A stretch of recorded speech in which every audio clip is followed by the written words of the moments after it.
Selama ini, ramai ingat senjata paling kuat Amerika adalah tentera. Tapi rupanya senjata sebenar dia adalah dolar. Masalahnya, perang Iran baru dedahkan kuasa dolar tak segagah dulu. Bayangkan macam ni. Dulu kalau Amerika nak tekan sesebuah negara, dia tak perlu tembak pun. Cukup sekat akses kepada sistem kewangan dunia terus lumpuh. Sebab selama berpuluh tahun, semua urusan dunia guna US dollar.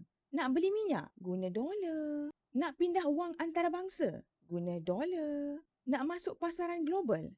Masih guna dolar.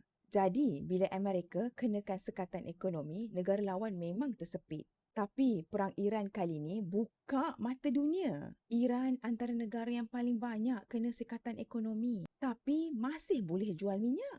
Masih boleh bayari operasi mereka.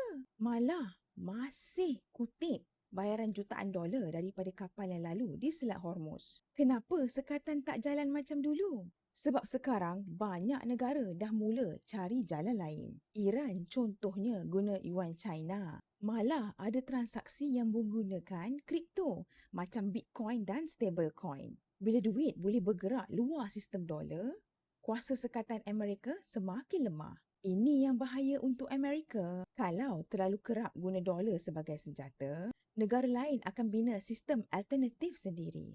Maksudnya apa?